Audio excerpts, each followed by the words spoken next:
Di sebuah desa bernama Desa Baswara, masyarakat hidup dengan damai dan rukun.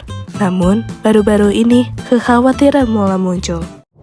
Dilaporkan, ada sebuah kasus tepatnya di pesantren Al-Fajr yang menimbulkan keresahan, yaitu adanya penyakit kulit menular yang belum banyak diketahui, skabies. Selamat pagi, kembali dengan saya Amel melaporkan dari Tung Sahur TV. Di sini saya sudah berada di Desa Baswara, di mana masyarakat mulai panik setelah ditemukannya beberapa warga dengan gejala kulit yang mencurigakan. Untuk itu, saya sudah bersama Ustadz dan dokter dari puskesmas setempat yang akan membantu memberikan penjelasan.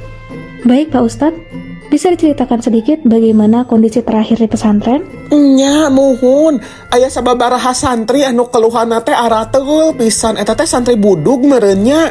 Da arateul teh teu biasa, ieu teh makin digaro, dicooan teh makin arateul, Pak. Utamina ieu teh peuting-peuting. Sabab eta abi teh tos nelepon ka puskesmas sabetulna mah. Ai engke meureun tos ka dokter teh cara geur mah abi neleponna ka Pak KDM-nya. Terima kasih Pak Ustadz. Dokter Rizky, dari hasil pemeriksaan, apa yang sebenarnya terjadi? Baik, jadi untuk skabies atau yang kita kenal sebagai penyakit kudis ini merupakan suatu penyakit yang ditandai dengan munculnya ruam seperti kulit berjerawat, bersisik, dan terasa gatal hingga kemerahan yang disebabkan oleh gigitan tungau bernama Sarcoptes scabiei.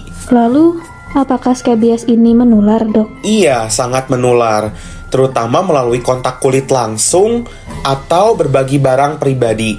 Tapi jangan khawatir, penyakit ini masih bisa disembuhkan dengan beberapa pengobatan yang tepat dan menjaga higienitas. Baik, dokter. Lalu bagaimana dengan tanda dan gejala yang dapat muncul? Gejalanya biasanya berupa rasa gatal yang sangat hebat, terutama muncul pada malam hari. Di kulit, bisa terlihat ruam kemerahan, bintik-bintik kecil, atau luka bekas garukan. Bagian tubuh yang sering terkena adalah sela-sela jari, pergelangan tangan, pinggang, dan area sekitar ketiak atau selangkangan.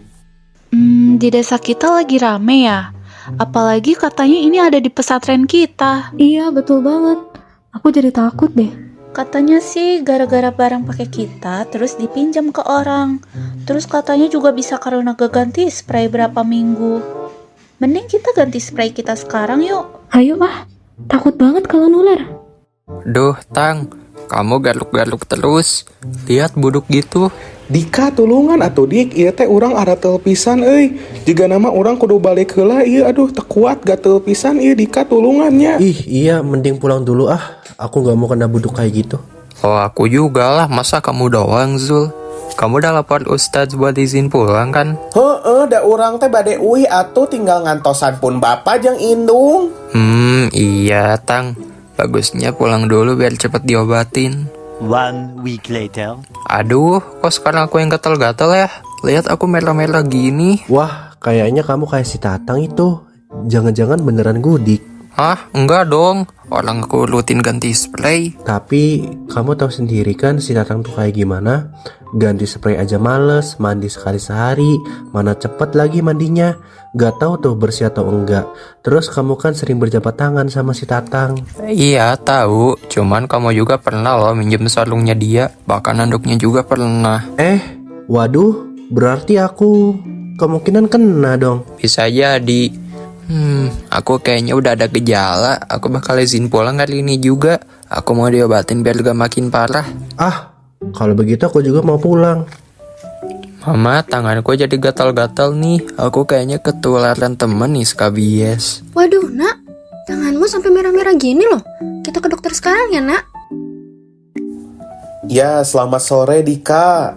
Setelah saya periksa, kelihatannya Dika terkena penyakit skabies ya, atau yang biasa disebut gudik. Skabies itu apa, Dok? Kok anakku bisa kena kayak gini? Skabies itu disebabkan oleh tungau kecil ibu yang masuk ke dalam kulit dan membuat gatal parah. Tungau ini tentu saja sangat menular. Biasanya bisa lewat kontak kulit langsung ya, skin to skin lah bahasa halus nama Bu. Atau juga bisa melalui berbagi barang pribadi seperti pakaian ataupun handuk. Oh, jadi Dika bisa kena karena dekat dengan orang yang sudah terinfeksi. Betul sekali, tungau ini tentu saja membutuhkan kontak langsung untuk berpindah. Jadi penting sekali untuk menjaga kebersihan diri dan jangan berbagi barang-barang pribadi. Tatang juga ngalamin yang sama, Dok. Saya, Tatang, dan Zul, teman sekamar di pesantren. Tapi Tatang jarang ganti spray dan suka pinjem barang. Apa bisa jadi salah satu faktornya, Dok? Betul, itu adalah salah satu faktor resiko secara tidak langsung. Terutama jika kamu sekamar ya, maka tentu saja itu merupakan peluang besar untuk kontak langsung. Contohnya dengan kita berjabat tangan ya, itu kan ada sentuhan antara kulit dan juga kulit. Nah, kemudian tungau ini sebetulnya masa inkubasinya ya, atau periode waktu antara infeksi awal hingga betul-betul muncul keluhan, muncul gejala klinis ya seperti gatal tadi adalah 4 sampai dengan 6 minggu. Berarti apakah ini bisa sembuh, Dok? Bisa Ibu, bisa sembuh tentu saja. Nanti saya akan memberikan salep ya Ibu ya. Ini obatnya topikal, yaitu permetrin 5% untuk Dika, sehingga dapat dioleskan di seluruh badan Ibu ya, mulai dari belakang telinga ya, dari leher hingga ke bawah, terutama sela-sela jari ya. Dapat diberikan pada malam hari setelah sholat isya itu dapat, dan nanti dibilas lagi sebelum sholat subuh. Pengobatannya ini harus diulang seminggu ya, kemudian supaya apa? Supaya tungau dan juga beserta telur-telurnya ini betul-betul hilang. Sampai di sini adakah pertanyaan terlebih dahulu, Dika dan juga Ibu? Oke, Dok. Aku akan rajin pakai salepnya supaya cepat sembuh. Baik, dokter. Oh iya. Kayaknya teman-teman Dika harus tahu deh. Kasian banget kalau mereka kena skabies ini. Iya, betul sekali ya, tenang saja. Tapi materi mengenai skabies ini telah kami rangkum sebetulnya dalam bentuk poster yang nanti akan disebarkan kepada adik-adik pesantren serta warga desa. Selain itu, saya juga akan segera menjadwalkan untuk datang ke pesantren ya. Saya akan melakukan visit untuk membahas khusus mengenai skabies ini ya. Oke, terima kasih banyak, dokter.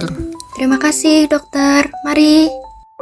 Selama pengobatan, Dika rutin menjalani pengobatan sesuai dengan anjuran dokter dengan mengoleskan salep permetrin ke seluruh tubuhnya setiap malam, lalu membilasnya keesokan pagi. Ia juga mulai lebih menjaga kebersihan diri dan lingkungan sekitar. Dika rajin mencuci pakaian, spray, dan handuk dengan air panas, serta tidak lagi berbagi barang pribadi. Tak hanya itu, seluruh anggota keluarga Dika juga ikut diperiksa serta menjalani pengobatan dan pencegahan untuk memastikan tidak ada yang tertular. Dengan kedisiplinan dan dukungan keluarga, akhirnya Dika pun sembuh dari skabies dan bisa kembali ke pesantren serta mulai beraktivitas kembali bersama teman-temannya dengan nyaman. Dika, udah sehat aja? Iya, hehe.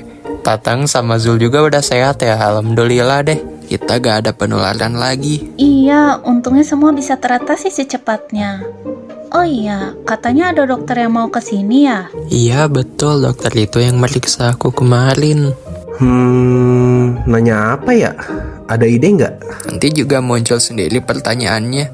Yuk ke aula. Perkenalkan, saya Dr. Rizky dari Puskesmas Desa yang akan membawakan materi mengenai skabies. Ayo adik-adik, siapa yang suka malas mengganti spray? Siapa yang suka malas mandi? Dan siapa yang suka meminjam barang pribadi teman-temannya? Ayo, siapa yang suka sharing? Anduk, baju. Jangan ya deh ya. Tuh Tang, dengerin. Oke, kita pemanasan dulu ya. Kalian tahu tidak skabies itu apa? Skabies itu biasanya disebut penyakit gundik. Jadi dia merupakan penyakit kulit menular yang disebabkan oleh tungau yang bisa menyebabkan gatal. Dan biasanya gatalnya di malam hari. Betul sekali, skabies itu disebabkan oleh tungau Sarcoptes scabiei namanya, yang jika sudah menginfeksi maka bisa menggali lubang terowongan di dalam kulit, yang mana itu dapat menyebabkan rasa gatal. Kenapa ya kalau skabies tuh gatalnya pada malam hari? Wah, pertanyaannya bagus sekali ya. Betul sekali, jadi skabies itu bisa gatal di malam hari. Kenapa? Karena pada saat malam hari tubuh kita kan sedang istirahat ya. Kita tidak sibuk, kita tidak banyak pergerakan, kita tidak mobile. Jadi kita akan lebih sadar kalau kulit kita gatal. Selain itu, si tungau juga lebih aktif menggali kulitnya pada malam hari. Jadi kulit akan terasa makin gatalnya. Oke, kalian sudah megang posternya semua kan? Boleh ya dibaca dulu, kemudian dipahami. Tong di pelongan wae-nya dipahaminya. Wah, isinya lengkap banget, padahal poster doang. Iya ya. Ini jamet apaan deh? Jamet? Oh iya, betul sekali. Tahu nggak, kita bisa mencegah skabies itu dengan jamet. Ayo kita baca bersama-sama. Wah, gampang diingat ya. Jamet. Kirain jamet yang itu. Bukan itu ya, tapi ingat dengan jamet kita akan lebih bebas dan juga jauh dari skabies. Berarti kalau kita semua ngelakuin jamet, satu pesantren bisa bebas skabies dong, Dok. Betul sekali. Pencegahan itu akan jauh lebih baik daripada garuk-garuk tiap malam. Ingat ya adik-adik, skabies itu bukan aib, tapi penyakit yang bisa disembuhkan. Kuncinya adalah pengobatan yang tepat dan menjaga kebersihan diri serta lingkungan. Dengan penyuluhan yang diberikan oleh dokter, para santri dan warga pesantren kini lebih paham tentang skabies. Mereka sadar bahwa kesehatan adalah tanggung jawab bersama. Dan dengan hidup bersih serta saling peduli, mereka bisa mencegah penyebaran skabies dengan menerapkan kebersihan diri yang baik. Karena sehat dimulai dari hal-hal sederhana dan dari kita semua.